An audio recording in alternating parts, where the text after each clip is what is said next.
உங்க கோட்ல நீங்க எழுதுற கமெண்ட்ஸ் உண்மையிலே உதவுதா இல்ல ஒரு பெரிய பிரச்சனைய மறைக்கிற ஒரு டியோட்ரண்ட் மாதிரி காம் பண்ணுதா? வாங்க, சாஃப்ட்வேர் டெவலப்மெண்ட்ல இருக்கிற இந்த ஒரு சுவாரஸ்யமான விஷயத்த பத்தி இன்னைக்கு நம்ம பார்க்கலாம். ஆமா, இந்த கேள்விதான் எல்லாத்துக்கும் மையம்.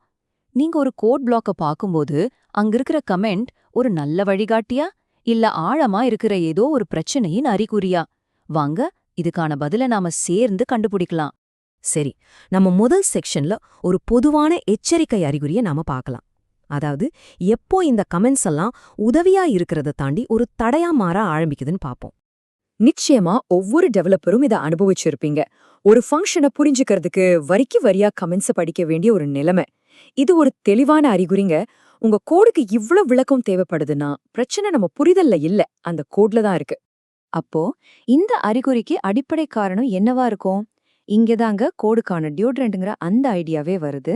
ஏன் கமெண்ட்ஸ் ஒரு பிரச்சனையை மூடி மறைக்கிற ஒரு தற்காலிக தீர்வா இருக்கலாம்னு இப்ப பாப்போம். இந்த உருவகத்தை கொஞ்சம் யோசிச்சு பாருங்க.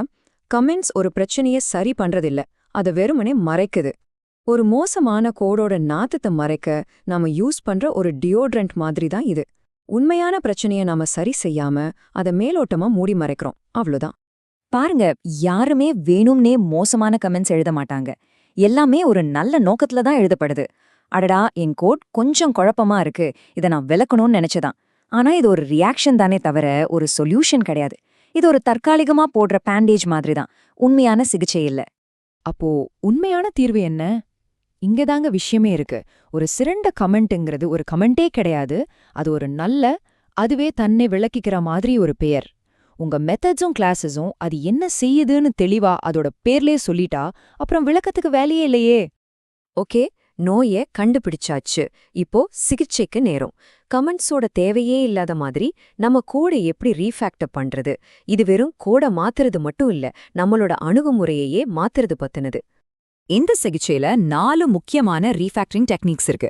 இதுல இருக்கிற ஒவ்வொரு ஸ்டெப்பும் குழப்பத்தை நீக்கி உங்க கோட அதுவா பேச வைக்கிற மாதிரி, அதாவது இயல்பாவே புரியுற மாதிரி மாத்துறதுக்கு தான். இங்க பாருங்க, எக்ஸ்ட்ராக்ட் மெத்தட் டெக்னிக்கு இது ஒரு சூப்பரான உதாரணம். முன்பகுதியில அந்த லாஜிக்க விளக்க ஒரு கமாண்ட் தேவைப்படுது. ஆனா பின்பகுதியில அந்த குழப்பமான கோட இஸ் எலிஜிபிள் ஃபார் யூஎஸ் கான்டெஸ்ட்னு ஒரு புது தெளிவான பேர் வச்ச ஃபங்க்ஷனுக்குள்ள மாத்திட்டோம். இப்போ அந்த கமெண்டே அந்த ஃபங்க்ஷனோட பேரா மாறிடுச்சு. பாத்தீங்களா, இப்போ கோடே பேசுது. சரி, இந்த ரீஃபேக்டரிங் வேலையெல்லாம் செஞ்சதுக்கு அப்புறம் நமக்கு என்ன கிடைக்குது? ஒரே வார்த்தையில சொல்லணும்னா தெளிவு. இது ஒரு ரொம்ப முக்கியமான, உடனடியா கிடைக்கிற நன்மை. நம்மளோட கடைசி இலக்கு இதுதாங்க, தானாகவே தன்னை விளக்கிக் கொள்ளும் கோட். இப்படி இருந்தா புதுசா வர டீம் மெம்பர்ஸ் சீக்கிரமா கத்துக்குவாங்க. பக்ஸ் கண்டுபிடிக்கிறது ரொம்ப ஈஸியாகிரும். அதை விட முக்கியம், 6 மாசம் கழிச்சு நீங்களே உங்க கோட வந்து பாக்கும்போது அதை உடனே புரிஞ்சுக்க முடியும். இதுதாங்க உண்மையான டைம் சேவிங். அப்போ என்ன, எல்லா கமெண்ட்ஸுமே மோசம்னு சொல்ல வரோமா? இல்ல, நிச்சயமா இல்ல. இது எல்லா நேரத்துக்கும் பொருந்தும் ஒரு ரூல் கிடையாது. கமெண்ட்ஸ் ரொம்ப அவசியமான, மதிப்புமிக்கதா இருக்கிற சில முக்கியமான இடங்களும் இருக்கு. இங்கதான் முக்கியமான விதி வருது. உங்க கோட் என்ன செய்யுதுன்னு விளக்க கமெண்ட்ஸ் யூஸ் பண்ணாதீங்க. அதை சொல்றதுதான் கோடோட வேலையே. அதுக்கு பதிலா ஏன் அதை அப்படி செஞ்சீங்கன்னு விளக்க கமெண்ட்ஸ் யூஸ் பண்ணுங்க. உதாரணத்துக்கு, ஒரு தேர்ட் பார்ட்டி லைப்ரரியில இருக்கிற ஒரு பக்கை சமாளிக்க நீங்க ஒரு வித்தியாசமான ஒர்க் அரவுண்ட் பண்ணியிருந்தீங்கன்னா அது ஒரு கமெண்ட்ல விளக்குறது ரொம்ப ரொம்ப அவசியம். அதனால அடுத்த தடவை நீங்க ஒரு காமெண்ட் எழுத ஆரம்பிக்கிறதுக்கு முன்னாடி ஒரு நிமிஷம் நில்லுங்க.